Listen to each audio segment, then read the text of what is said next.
Un abricot sec. J'ai valsé ma maison de Gergonde. Au bijou de la Mecque. À quoi rêvent les chats? Les capes, À quoi rêvent les bachibouzous? des têtes bizarres. Un abricot. Le Encore quelques lèche les mètres. vitrines. À quoi rêvent? Le L'amour vent tapisse s'éveille. l'amour. À quoi rêvent les chats?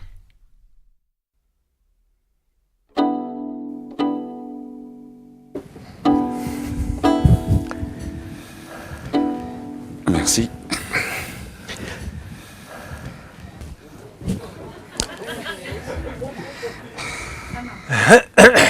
C'est un métier. Alors, Daniel Laumont, Oui, habille. Vas-y. je pense que la meilleure chose à faire, c'est quand même qu'il nous raconte une histoire. Oui, peut-être pour faire une mise en bouche, une mise en train. Et puis à partir de cette histoire, je suis sûr que ça va nous lancer Peut-être. vers des questions, des voilà. Juste quand même, on s'est rencontrés pour la première fois, je crois, à Montreuil. Oui, Ça a été une des premières opérations sur le compte, oui. dans une sorte de festival qui s'inventait à Montreuil. Et je crois que tu avais déjà des bottes comme celle-ci. Tu avais un Peut-être, chapeau aussi. oui. Oui, Tu avais un aussi. chapeau de cow-boy formidable. Oui. Et Pas de cow-boy. Non. Non, c'est vrai. Ah, mais tu J'ai vas- jamais tu vas me porté dire. de Stenson ou comme ça, non. Non, c'était un chapeau périgourdin. Seulement. Comme j'avais des bottes, on imagine Tu avec vois. le souvenir que c'est un Ouais. chapeau de cow-boy. Non, je ne me serais pas permis par respect pour mon pays. Alors, Mais bon, et c'est vrai, on s'est rencontrés, on a discuté. Ça devait être en 1984 ou 3. C'est ça. Je suis supposé raconter maintenant. D'habitude, en fait, bon, quand je suis invité à manger chez des amis ou des gens comme ça, on me demande souvent de raconter une histoire au dessert, à la fin. Et je le fais jamais parce que j'aime pas. J'aime pas, je préfère avoir un peu plus de lumière, peut-être pour, je sais pas, enfin, je le fais pas. À part que le jour dont je vais vous parler, j'avais été invité par un ancien élève à moi, du temps où j'étais pion. Il était avec sa nouvelle compagne, une jeune femme, qui avait des yeux, mais vraiment des yeux de veuve corse, voyez. Je ne sais pas s'il y en a dans la salle, mais... Et c'est elle qui a dit, puisque vous étiez pion dans le lycée où était mon mari, racontez-nous. Alors je dis non. Puis elle fait, alors j'ai fait, voyez, si vous voulez, oui, je sais pas. Écoutez, je peux vous raconter, je lui dis, le lundi soir, le lundi soir, tous les dortoirs sont tristes, hein. Tous les pions vous le diront. Les dortoirs sont tristes comme des pensions jésuites, pour dire si c'est triste, quoi, le lundi soir. Les garçons, le lundi soir, ils pensent tous au samedi soir qu'ils ont vécu. Ils pensent à ce slot de dentelle, des promesses de drap, des yeux de tendresse, enfin. Alors, c'est curieux parce qu'ils gardent à l'intérieur de la main, ou sur le dessus, ou sur l'avant-bras, le tampon du bal. Ils ne se lavent pas jusqu'au lundi soir, hein. Et on peut lire le lundi soir au dortoir, Club bouliste de Ginouillac, Amicale laïque de Saint-Paganoul, enfin bon, tout un tas de trucs. Ou alors ils ont le lem, le goums, le macumba, le griot, les cartons, quoi. Ouais. Faut avoir en main l'épreuve qui fait que c'est la preuve qu'on a passée, quoi. Enfin, voilà. Moi, en ce temps-là, je vous le disais, ouais, j'étais pion, donc. Et je voulais rentrer dans les télécoms, une petite société privée. Et... je travaillais sur la thermodynamique, compression d'un gaz liquide. Et je me souviens, il arrivait souvent que mon bouquin de thermodynamique, me rebondisse sur le genou, puis sur le rebord de la fenêtre et passe dans un trou qu'il y a dans le grillage. Là, c'est les terminales qui ont fait ça, un trou comme ça, gros comme ça, on appelle ça le trou du renard, parce qu'un renard peut y passer. Ma thermodynamique faisait murmure, quoi, comme je disais. Et alors, quand on est pion, on se paye une petite balade après, quand on est empêché d'étudier, de réviser. Et ce soir-là, je me balade donc dans le dortoir pour surveiller un peu. Et j'entends dans le box du fond Parce que oui, faut que je vous dise, du temps où j'étais pion, c'est pas encore comme dans les choristes. Hein. C'est beaucoup plus tard quand même. Hein. Ils ont des box de 4 lits. J'entends dans le box du fond comme un blues en sourdine. Comme si on claquait les balais, quoi. Alors, en rasant les murs, sur la plainte des pieds, je vais voir. Et là, il y en a 3 qui dorment. Et le quatrième, c'est Espagnac. Terminal A2, je reconnais tout de suite. Avec, comment vous dire ça, enfin, ça m'a estomaqué, avec sa copine. Et si c'est pas sa copine, elle va le devenir dans 2,5 cm, quoi. Ils sont très proches. Ouais. C'est une longue fille rousse, c'est tout ce que je vois. Je rentre dans ma piole de pion, je me dis nom d'un chien, Espagnac et tout. Bon, j'y pense plus. Le lundi suivant, la semaine passe, j'étais toujours sur ma thermodynamique. J'entends, alors je vous raconte ça vite, mais c'est une semaine après, hein, de l'autre côté du mur de mon box, j'entends le bruit. Vous savez, le bruit que font vos voisins à l'hôtel, quoi. Ce bruit, mais un bruit un peu paillard, enfin, oui, il n'est paillard que parce qu'on est de l'autre côté du mur, bagnard, hein, c'est une histoire de point de vue. Enfin, je sors, je vais voir, c'est rue Peyrou, terminal F1, avec la même fille rousse. Je reconnais juste vaguement. Et là, je me dis, tu es payé pour surveiller quand même. Alors, je regarde un peu, mais vous savez ce que c'est, on a toujours en tenue une retenue. Je retourne dans ma piole de pion. Bon, le lendemain matin, je les convoque, tous les deux, rue Peyrou, Espagnac. Je ne veux pas que mon dortoir devienne autre chose qu'un dortoir, quoi. Je leur dis, les gars, vous avez une fiancée superbe, ils sont contents. Certes, c'est la même. Les mecs, bon, mais trouvez-vous une chambre en ville, moi je ne veux pas mettre ça dans le dortoir. Ils me disent qu'ils ne savent pas qui c'est, que c'est elles qui viennent le soir, quoi. Alors, voyant que ça commençait à me faire sang bouillant, quoi, il me dit, mais tu sais, on t'en aurait parlé. Hein. Et c'est vrai. Parce que tous au dortoir me racontaient leurs histoires, quoi. Ils étaient confiants dans les 2 ans qui me séparaient d'eux, quoi. Moi, j'avais 2 ans de plus, 2 ans plus vieux. Bon. Enfin, toujours est-il que chaque lundi soir, eh bien, figurez-vous que cette fille-là arrivait. Comme il y avait du mystère, comme elle était rousse, on a pensé qu'elle devait passer quelque part. Alors, le trou du renard, ça se prêtait bien. Et elle arrivait sûrement par le trou du renard. Et elle choisissait un box, dans le box un lit, dans le lit un gars. Le lundi soir, il y avait une ambiance qui avait vraiment changé. Le lundi soir, il y avait du... Oh Lord. Le lundi soir, oui, tenez, le lundi soir, les garçons se lavaient. Voyez, il y avait des files d'attente pour aller prendre les douches. Les conversations ne portaient plus que sur les aftershaves, les dentifrices. Enfin, par moments, j'avais l'impression d'être pion dans une agence d'esthéticiens. Enfin, je me souviens que le lundi soir, c'était quelque chose de merveilleux. Et puis, mon tour à moi n'arrivait pas non plus. Hein, parce que j'avais que 2 ans de différence. Quand même, 2 ans, c'est pas... Alors, je laissais souvent la porte de ma chambre de pion entrouverte, mais vraiment ouverte. Et je jouais de la guitare à l'époque. À cette époque-là, je jouais et je trafiquais des chansons, quoi, un peu pour... je n'ai que 2 ans de différence d'avec mes élèves pour la faire... ou alors, des fois, j'étais plus... 2 ans de différence. Des fois, j'étais vachement plus... de différence, moi. Mais ce que je faisais, c'était... Dans une école périgorde, un pion aimait une renarde. Et mon tour n'est pas arrivé tout de suite, non, je me laisse emporter là, mais bon, et puis quand mon tour est arrivé, bien plus tard, j'ai compris que je n'avais pas à déchiffrer les chiffres secrets de la renarde, enfin, et c'est comme ça que, pour vous finir, que les élèves, la renarde et moi, on est devenus les mêmes membres d'une même famille, quoi, en quelque sorte, hein. Parce que être de la même famille, c'est pas avoir la même grande gueule, les mêmes grandes guiboles. ni le même cholestérol. Hein. Être de la même famille, c'est peser sur le poids du même secret, autant que ce secret vous pèse sur le buffet. Pareil. Pas de secret sans code. On avait un code, c'était une chanson d'un type de l'époque, on faisait que le siffler, c'était « C'est la première fois qu'elle tombe amoureuse de tout un pension ».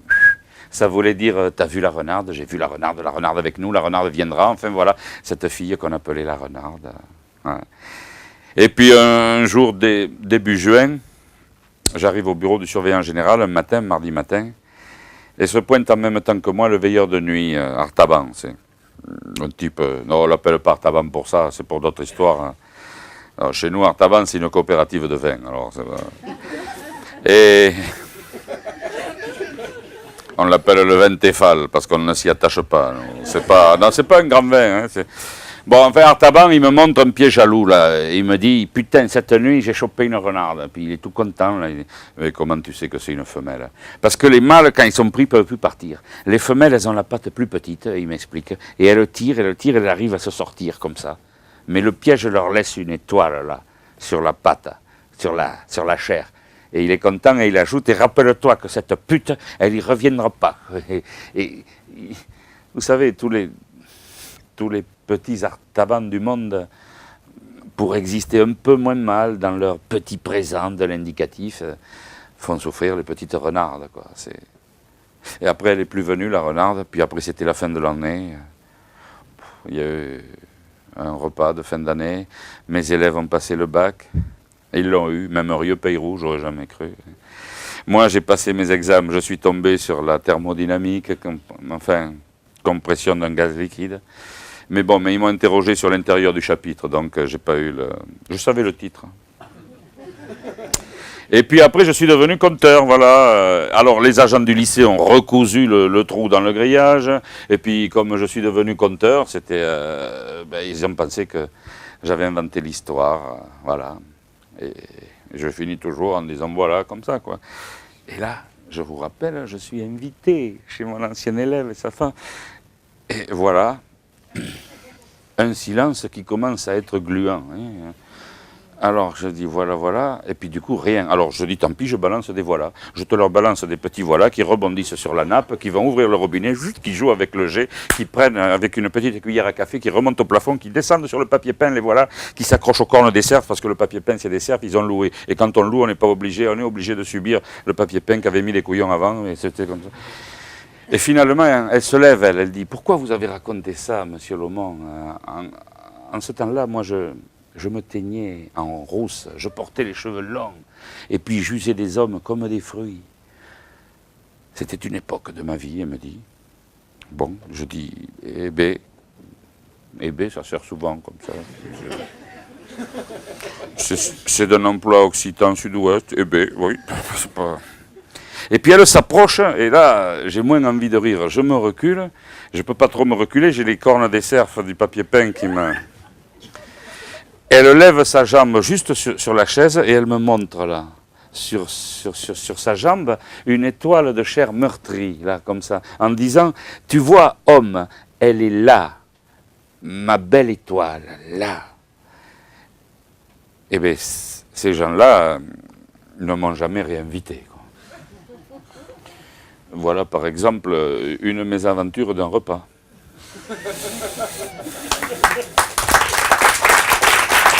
Merci.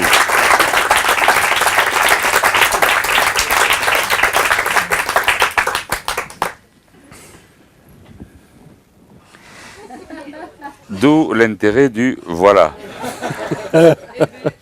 Et du ébé aussi, oui. Non, on dit pécaïra, non. Il ne faut pas mélanger le sud-est et le sud-ouest, nous sommes très susceptibles des deux côtés. Voilà, mais avec cœur, mais voilà, oui. C'est pas... Donc, s'il y a quelques questions qui peuvent surfer, fleurir ou autre, et si je peux y répondre, ça sera avec plaisir, moi, une direction de discussion. Oui, on essaye un exercice qui est quand même très difficile, qui est celui de goûter un plat, et tout de suite après... en parler un petit peu. Un peu. Parce que quand même, moi, d'où elle vient cette histoire alors? Ben, je l'ai inventée il y a quelques années. Elle est amortie. Je l'ai... Et Oui, non, elle est très vieille, Abby. Elle doit avoir 92, je l'ai inventée, voilà, en 92. Voilà. Elle fait partie d'un spectacle.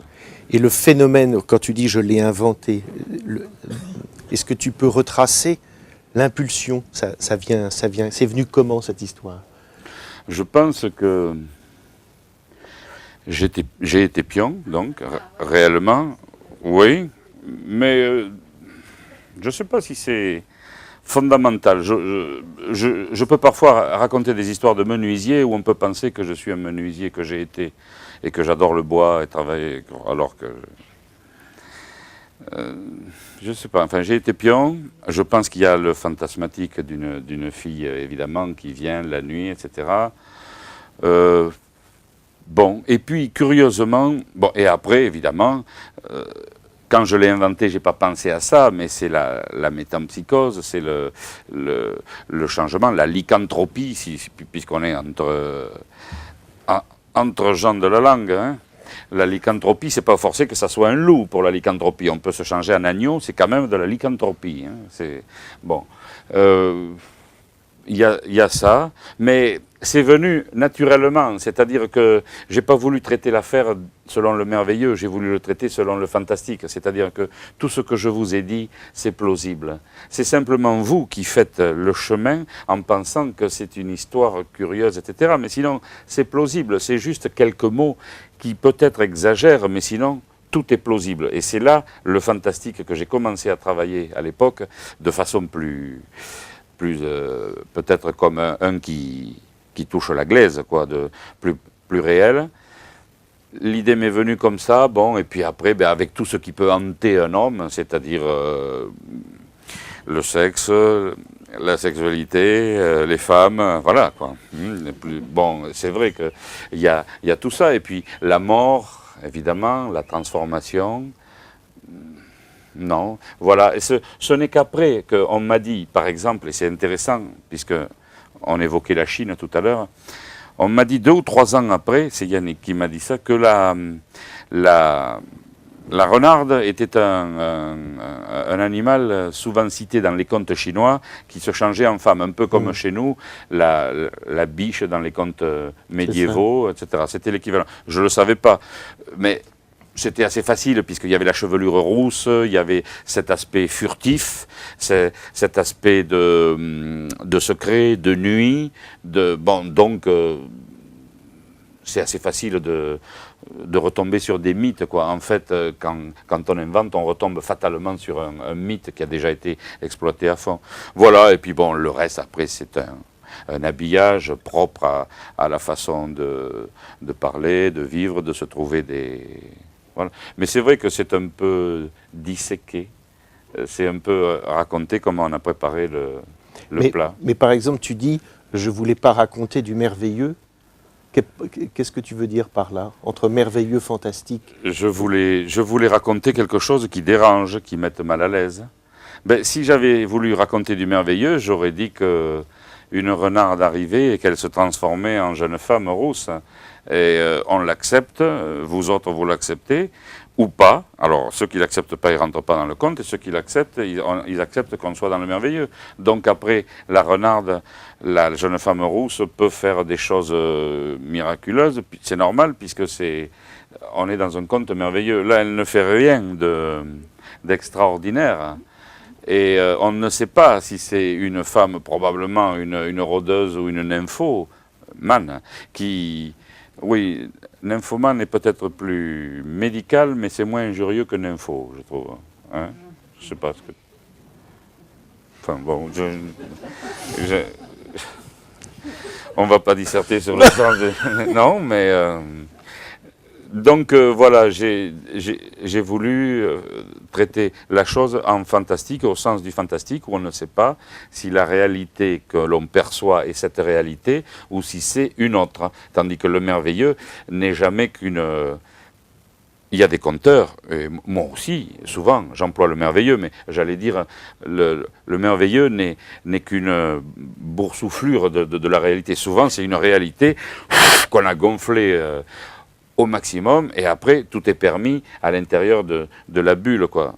Mais ça ne dérange pas. Le merveilleux, c'est la loi. Hein. C'est le merveilleux, c'est... Oui. On peut dire ça respecte la loi du merveilleux. Tandis que le fantastique, on ne sait pas si c'est du lard ou du cochon. Et ça, c'est dérangeant, quoi. Voilà. Et toi, tu as l'impression que c'est ça qui t'a fait raconter des histoires? Je pense. Le fantastique? Oui, je pense. Parce que tu as toujours raconté?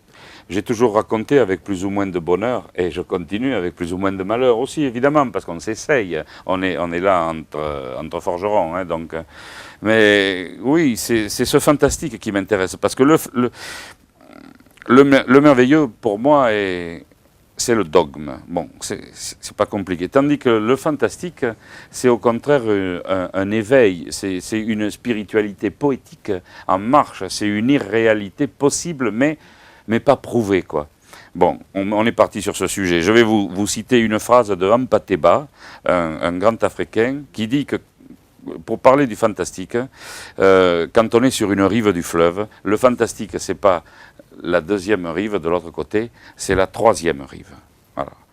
Si vous saisissez ça, vous pouvez piger, c'est de l'ordre de la 5e saison de Rimbaud. Enfin, piger, c'est pas des choses qu'on pige comme un théorème de maths, mais c'est un peu cette dérangeance qu'il y a dans le fantastique, quoi. Vous devez apprendre, je suppose, on peut parler de ces choses-là. Donc, bien sûr, bien sûr. De Todorov, qui est un qui a bien décrit ces choses-là. Il dit ça, lui aussi. Il dit que le fantastique, quand on commence à sentir qu'on y est, c'est déjà trop tard, on est embarqué. Ça vous dérange. Et en même temps, tout est explicable. Et c'est ça qui m'intéressait, moi, d'écrire des histoires. J'avais commencé à écrire une de mes premières histoires, c'était avec une mémoire qu'on trouvait par terre. Et ça partait du merveilleux, mais peu à peu, à force de traiter la mémoire comme peut-être comme une boule de mime ou comme un ballon, on arrivait à une espèce de fantastique, mais pas assez. Et de plus en plus, j'ai fouillé dans ce truc-là. Et c'est le fantastique qui, évidemment, qui permet à nos imaginaires d'adultes de prendre toute sa dimension, évidemment. Les enfants ne saisissent pas le fantastique avant 14, 13, 14 ans. Il faut quand même, pour les rassurer, du merveilleux qui soit bien défini. Quand vous regardez Harry Potter, et c'est là où c'est un danger, il y a à la fois du merveilleux et il y a du fantastique pour plaire aussi aux parents, et du merveilleux. Mais les enfants goûtent ce fantastique et ça les dérange, parce que la renarde, là, ça va, elle est sympa, mais imaginez que ça soit une louve ou autre chose, est-ce qu'elle est vraie, est-ce qu'elle n'est pas vraie, on ne sait pas, etc.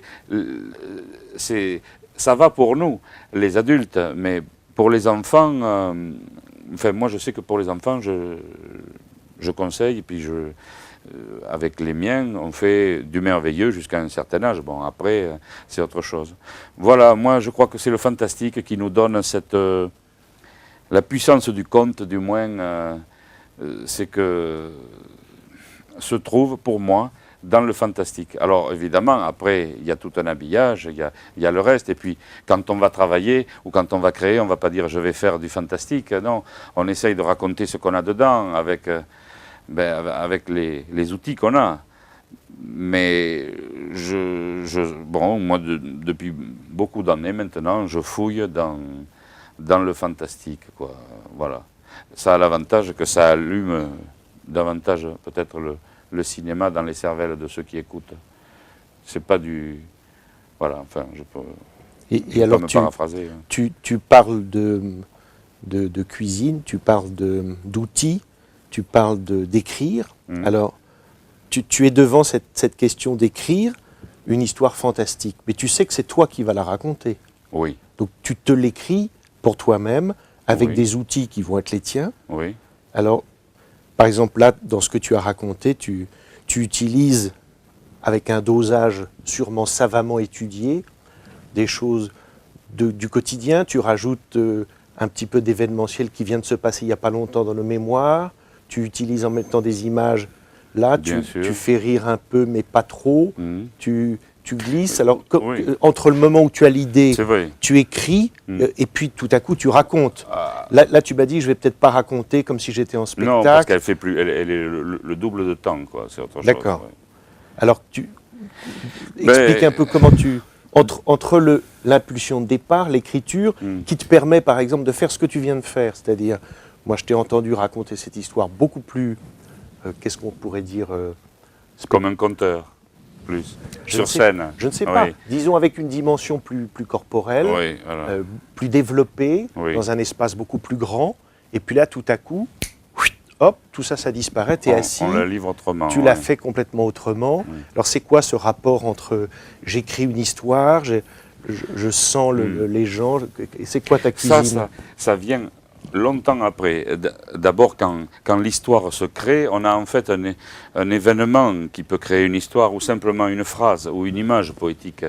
Un jeu poétique, en fait, souvent peut créer le conte à lui tout seul. Ensuite, il y a l'habillage. Bon. Et si l'on est porté vers le fantastique, on va aussi écrire dans le scénario.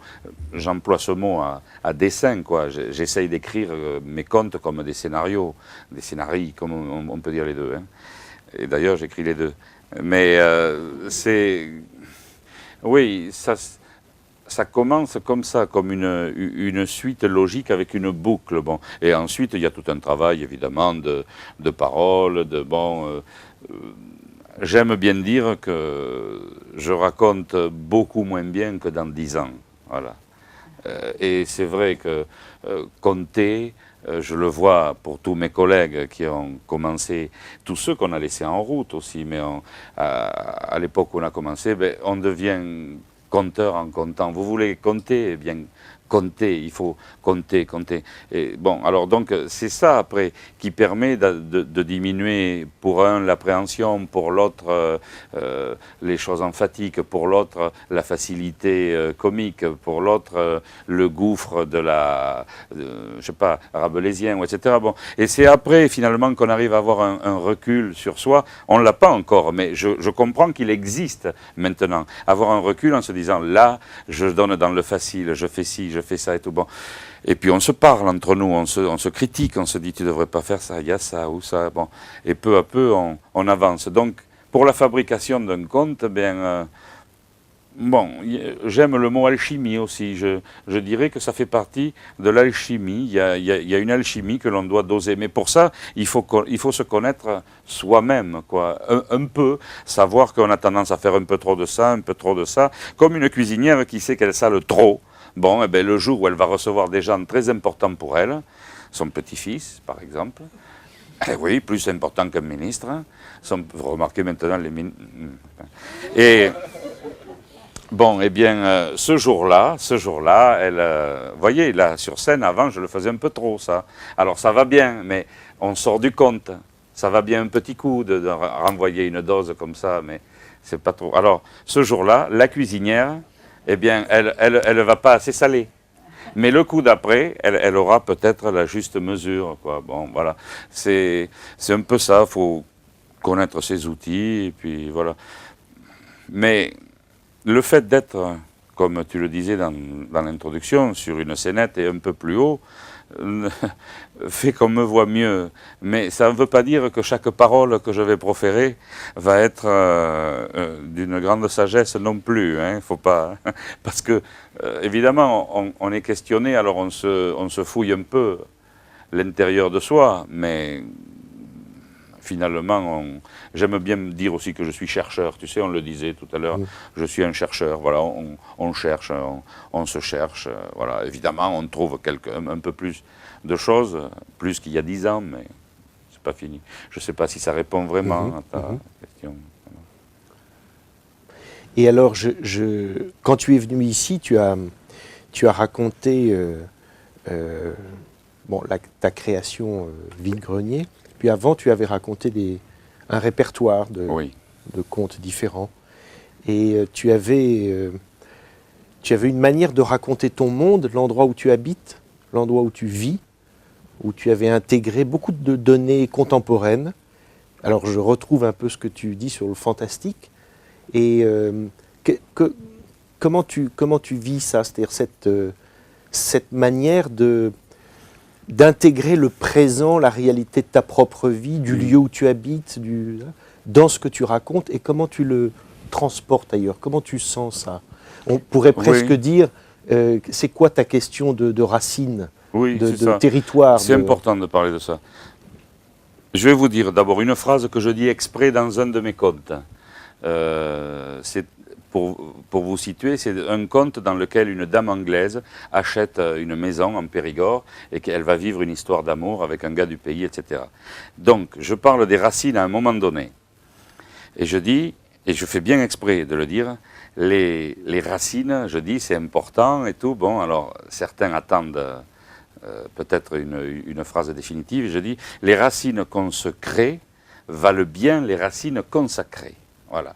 Et pour moi, c'est ça le truc. Parce que, avec le corps que j'ai, avec l'accent que j'ai, avec le décor que j'ai, on peut penser que hors de racines, point de salut. Eh bien non, les racines, on se les crée. Moi, j'aime dire que j'ai des racines au Japon, j'en ai au Québec, j'en ai en Angleterre, j'en ai chez moi aussi. Ça ne m'empêche pas d'être occitaniste, de défendre la langue d'oc, de lutter contre un pouvoir jacobin, etc., de plein de choses, d'avoir une susceptibilité un peu à cause de la couleur de la langue qu'on fait remarquer et pas la couleur de la peau qu'on ne fait plus remarquer.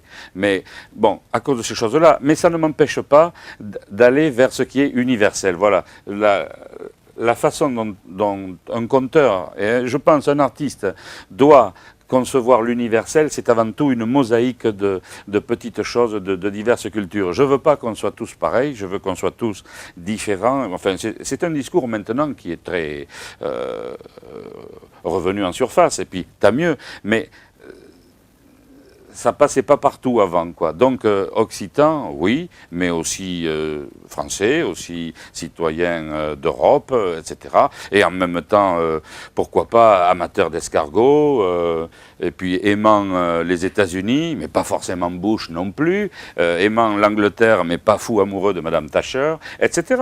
Voilà, bon, on peut être comme ça. Alors, maintenant qu'on a parlé de racines, moi je vis dans mon village natal, où on vit depuis très longtemps, ma famille et moi, on en sort, bon, avec bonheur, heureusement. Je m'en sers de décor, les personnages qui sont là, je les modèle, je les arrange, parfois je les esquinte un peu, je m'en sers de modèle. Le Périgord est une terre de légendes, de mythes assez forts, qui se sont conservés parce qu'on a été un peu hors des chemins directs. Il y a un mot, je ne me rappelle plus, là, où ils veulent tous sortir maintenant Si, vous savez, il faut désenclaver, voilà. Voilà. On a été enclavé, nous, ça fait rien si on reste enclavé, c'est pas gênant. Bon, alors, voilà, donc le fait d'avoir été enclavé, ça veut dire qu'on a gardé quand même plus de trucs, parce que, mine de rien, le rouleau compresseur de l'uniformité arrive, hein, et c'est beaucoup plus facile de venir avec une nouveauté, on va dire, ibérique, wolof, inuit, qu'avec quelque chose d'occitan ou de basque, hein, en France.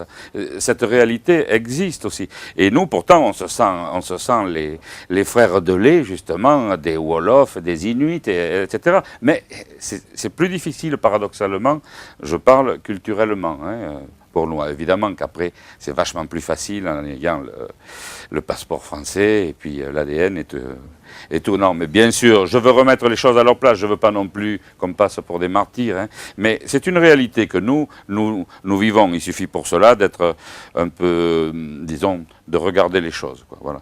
Donc, un pays de racines, et mon travail, je considère, c'est de le colporter à l'extérieur sans en faire du folklorisme.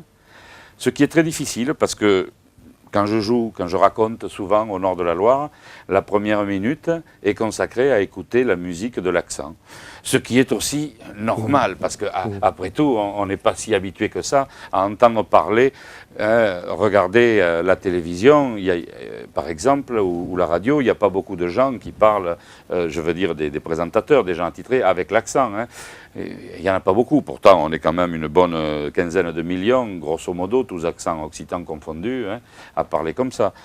Moi, j'ai un copain qui dit, ça ne m'étonnerait pas et je serais content de voir un homme noir qui présente les actualités.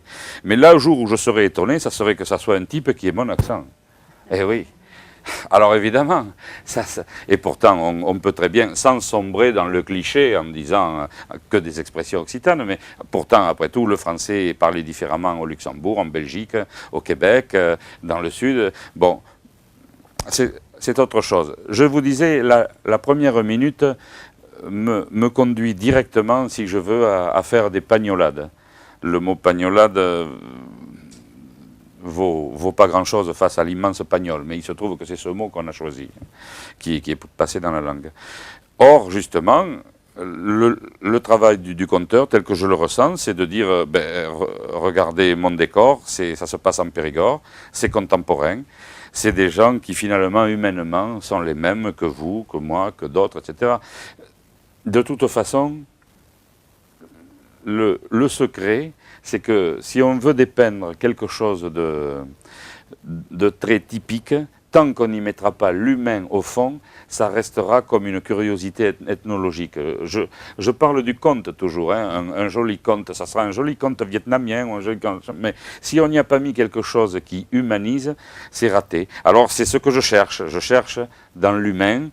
Et puis des fois on réussit, des fois pas aussi, mais on cherche dans l'humain et après on s'aide d'autres outils, quoi. Mais voilà, en somme, en donnant une parcelle, je trouve que la figue, par exemple, j'ai vu des figues tout à l'heure, a autant droit au titre d'universel que la papaye, la mangue, la noix, voilà. Ça aussi, c'est universel. Et chacun doit donner des petits bouts avec ce sens à chaque fois d'appartenir à l'immense voyage de la race humaine, quoi. Voilà. C'est un peu, évidemment, c'est ronflant, mais je préfère que ça soit comme ça plutôt que être l'inverse, faire partie. Des fois, on voit des gens, ça m'attriste, on en voit des conteurs, des conteuses en Artois, en Auvergne, peu importe, un peu partout. Et on voit qu'ils sont trop dans le folklorisme, et finalement ils se desservent eux, et puis ils desservent leur pays, et ça c'est pas bien, quoi. Voilà. Tu veux nous parler un peu de ce que tu fais pour la radio Ah oui, alors je travaille pour la radio depuis... J'ai eu de la chance, depuis une vingtaine d'années, quand ils ont créé les France Bleu, enfin les radios Périgord, Radio Gascogne, France Bleu Périgord m'a demandé d'écrire des petits contes, il y a plus de 20 ans maintenant, il y a 21 ans, et des petits contes de 3 minutes, et j'y suis resté. J'ai pris 2 ans de congé sans solde en 20 ans, quoi, mais ça fait que je vais enregistrer une fois par mois les contes pour le mois d'après, et j'écris depuis ce temps donc un conte par jour, voilà. Alors un conte au sens large, ça peut être un billet d'humeur rarement, mais une histoire, un petit fait ou comme ça, enfin voilà. J'écris un récit, la plupart du temps c'est quand même un conte, 9 fois sur 10 c'est un conte, voilà.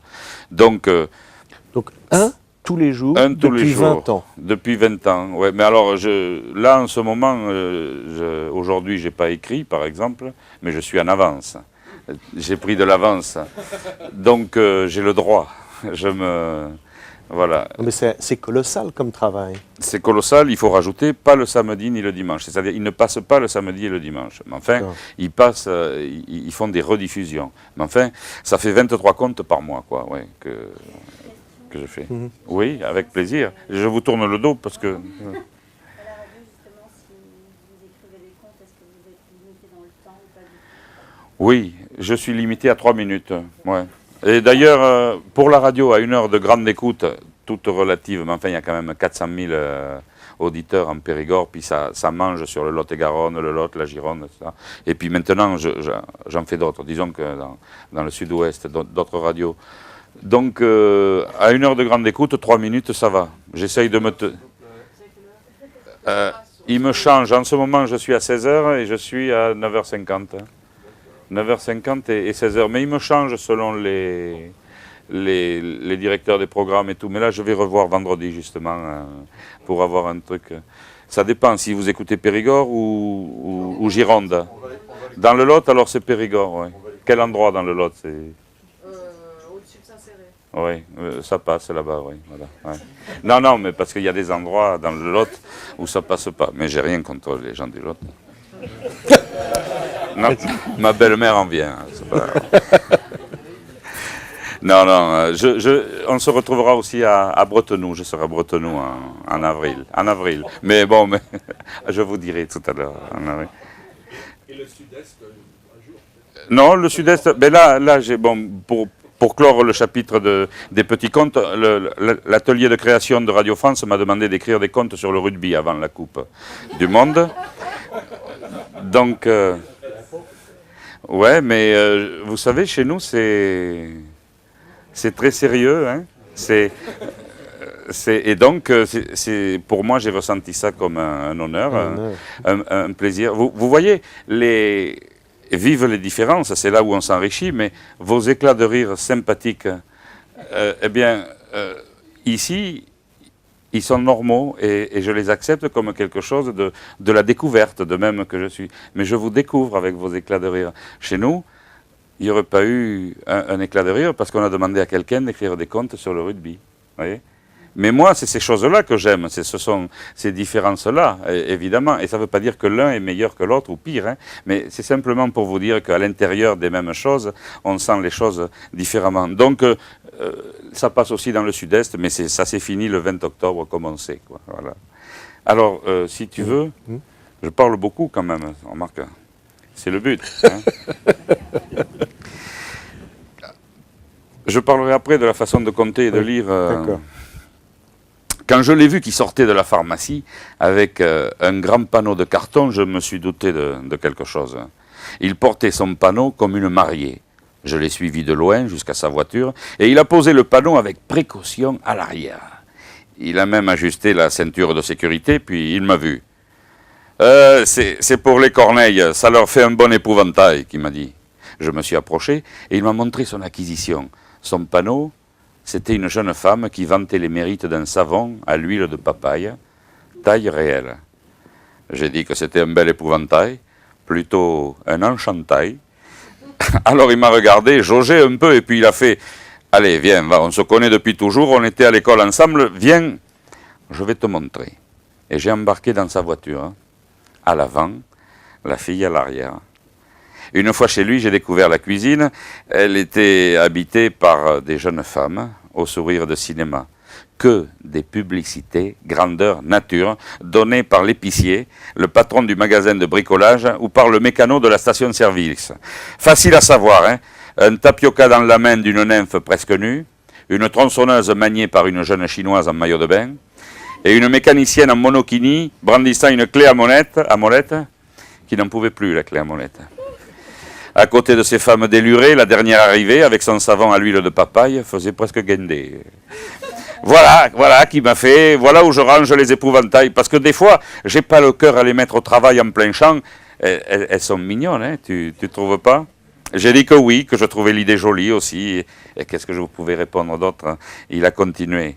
Le soir, au lieu de regarder la télé, je m'assieds avec elles et je fume. Des fois, je leur parle. C'est histoire d'avoir de la compagnie. Elles doivent me trouver bizarre, mais tu sais, je leur fais pas de mal. Je les nettoie au chiffon chaque fois que la poussière vient les gêner. Alors je l'ai laissé. Je lui ai dit salut. J'ai dit que je rentrerais à pied pour marcher un peu. En fait, c'était pour penser à lui, à sa solitude blanche et à ses silhouettes de carton. Drôle de gars. Et là, ils envoient la musique. Voilà. Je fais pas... Voilà, c'est des petites... Merci. Voilà, donc, alors, dans cette façon, on évoquait avec Abby tout à l'heure les différents médias de voix et pour le conte, dans cette façon de lire, je ne lis pas comme doit lire un lecteur, mais je ne compte pas non plus comme doit compter un conteur. Mais pour que ça passe à la radio, c'est dans ce compromis-là, c'est dans cet acte hybride que finalement ça passe, quoi. Après X années d'expérience, c'est comme ça que ça passe, quoi. Le conte lu, raconté ou en télé ou sur scène, c'est pas la même chose chaque fois, il faut adapter. Et même sur scène, si on considère que c'est une scène, tout à l'heure j'ai raconté de façon plus conviviale que... Il y a aussi une chose, je finis avec ça, la façon conviviale dont je vous ai raconté la renarde, ça marche bien sur la convivialité, mais il y a eu très peu de moments où je suis devenu l'artiste. Forcément, je jouais sur la corde conviviale. Donc ça marchait, je racontais ici et là. Mais à un moment donné, le conteur, il doit en sortir de ça, de la convivialité, du côté ami. Il faut qu'il devienne l'artiste, quoi. Parce que sinon il fait son métier comme un manchot, quoi. Et on peut faire... le père de Chabrol était un instituteur manchot, il réussissait bien, hein, mais c'est pas suffisant. Enfin, moi, je pense qu'à un moment donné, on doit abandonner cette... convivialité qui sert un peu de moteur auxiliaire pour faire partir la fusée, quoi.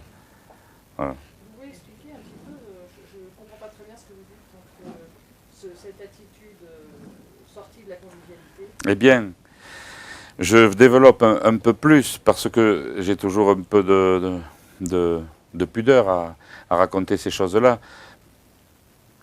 Quand un conteur va raconter, par exemple, les gens attendent, ils sont installés dans l'attente.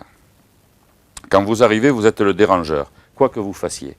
Même s'ils vous attendent, même s'ils sont là pour ça. Le conteur ou le chanteur, peu importe, mais on parle du conteur. Donc il va falloir que vous cassiez cet acte de déranger, ce dérangement. Et là, mais il faut les prendre par quoi? On ne peut pas les prendre par l'art, puisqu'on n'a pas fait ses preuves encore. Donc on les prend par une phrase, alors on appelle ça dérider, prendre le contact, faire passer le truc, peu importe, bon, hein, et voilà, et là ça marche, et tu dis tiens, il a l'air sympa et tout, oui, bah, bien sûr, même si on ne l'est pas, on se force, hein, c'est pas... Non, mais c'est ça le truc, bon. Et là, on est dans ce que j'appelle la convivialité, c'est-à-dire qu'on vit ensemble, là, on vit quelque chose ensemble, dans l'amitié, dans le cœur, dans la chaleur, voilà. Et on peut raconter une histoire pendant 1h15 comme ça, sans problème. On est dans cette complicité, on va dire, c'est merveilleux, on vit le truc et tout, et les gens repartiront contents, c'est formidable. Mais nous qui savons, et si on a des collègues qui savent, ça m'est arrivé, moi, de repartir content aussi. Et à l'époque, mon agent ou d'autres disaient « Oui, mais tu n'as pas passé la vitesse supérieure. » Et puis on refait le spectacle en voiture, et c'est vrai. On n'a jamais été l'artiste, c'est-à-dire que jamais à un moment on a fait vibrer avec cette inquiétude délicieuse. Jamais on a fait oublier l'homme qui était là. Là où vous réussissez, c'est quand vos amis qui vous connaissent comme pour être Maryse et Jacques disent « Eh bien, on a oublié que c'était toi, Maryse, qui racontait à un moment donné. » Ou « On a oublié que c'était toi, Jacques. » Voilà. Parce qu'il y a eu, en somme, ce flirt avec ce qui est sacré, ce qui va au-delà de la simple parole, quoi. Au-delà de l'aspect sympa et tout ça.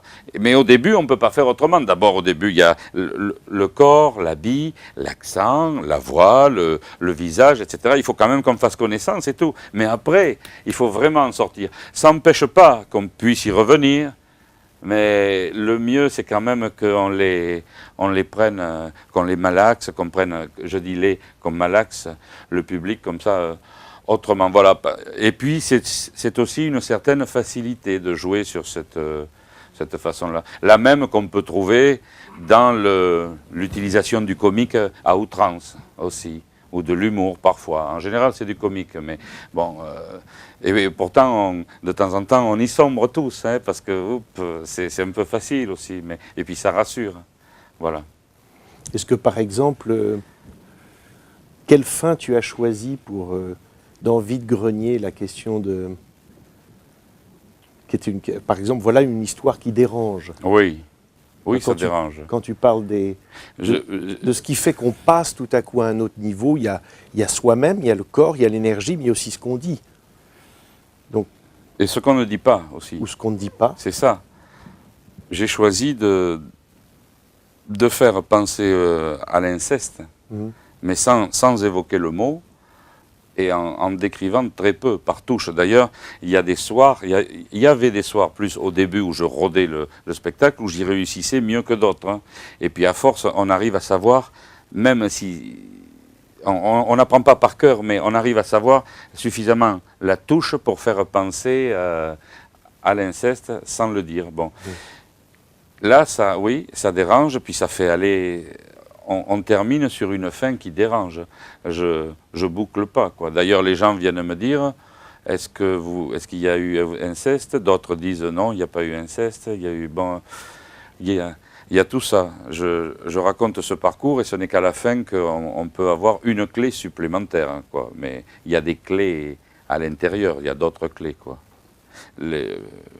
Puisqu'on parle de clés, les troubadours parlaient de la clave segunda, la deuxième clé. C'est-à-dire que dans ce qu'ils racontaient, souvent, il y avait un sens, bon, c'est assez classique, c'est pas que, un sens avec une clé, puis il y avait la clé seconde, la deuxième clé qui donnait encore, alors là, évidemment, avec une puissance qui touchait le sacré, quoi, c'est ça. Et là, on touche le sacré, même par le mauvais côté des choses, mais... Ouais...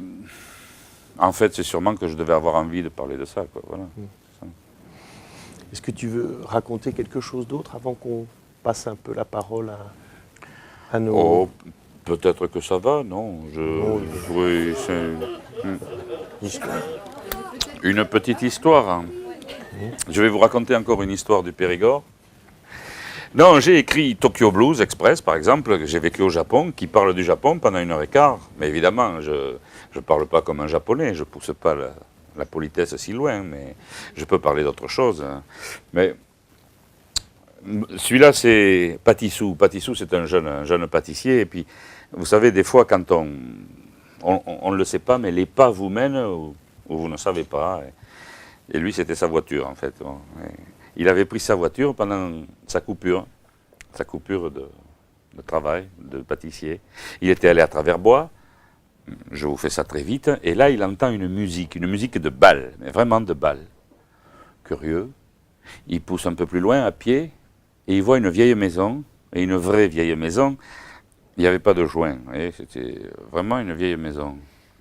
Et il rentre, il y avait un parquet en damier, l'orchestre au fond, le buffet, là, tout le long, sur la gauche, que des femmes au buffet. Elles buvaient du champagne orange, elles avaient des postures d'aventurières, fourbues, vraiment, elles avaient l'air de Hemingway un peu, le truc. Il reste là, une femme vient l'inviter à danser, c'était une polka. La polka, c'est bien, mais pour avoir le temps de dire où on habite, c'est... À part, oui, non, mais c'est vrai, il faut habiter des petits villages ou si vous habitez Sauce dans les Landes, ça va. Hein. Saint-Julien-de-Lampont en Périgord noir, vous n'avez pas le temps. Voyez, c'est comme vaut mieux s'appeler Jean, quoi, plutôt que Jean-Christophe Michel. Et elle le laisse là. Quand la danse est finie, elle va boire champagne orange, Hemingway, enfin. Et lui, il trouve que c'est le monde à l'envers, que les femmes viennent inviter à danser, et puis il se dit qu'en même temps, le monde à l'endroit veut pas dire grand-chose de plus.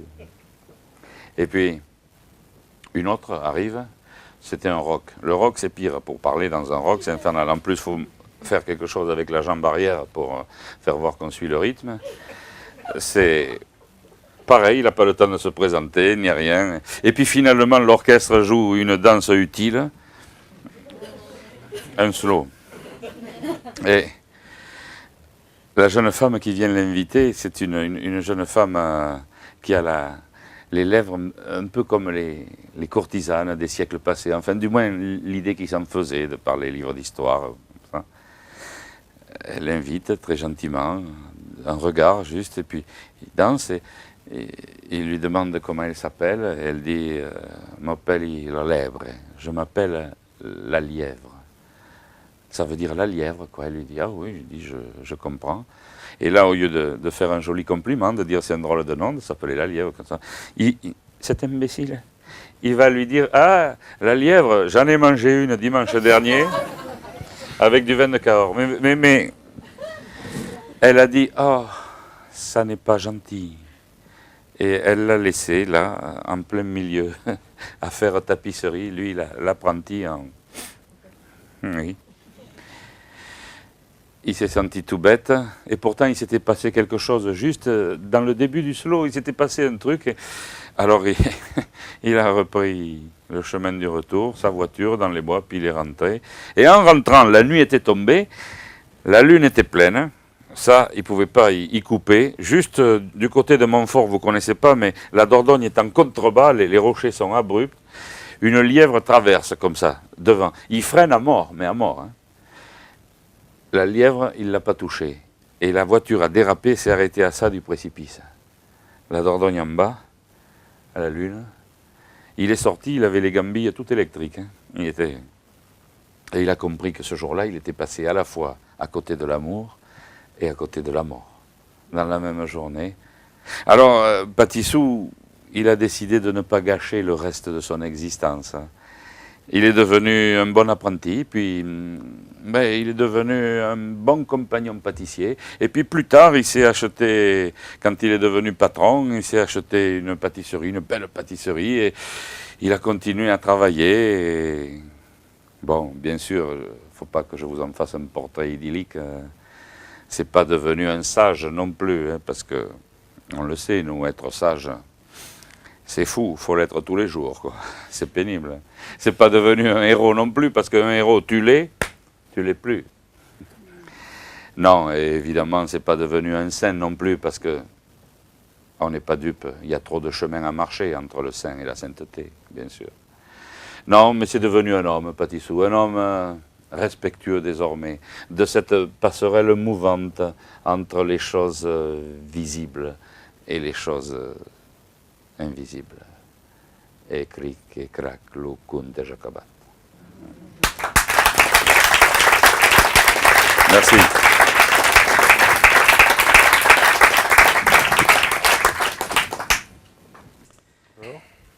Je peux remercier.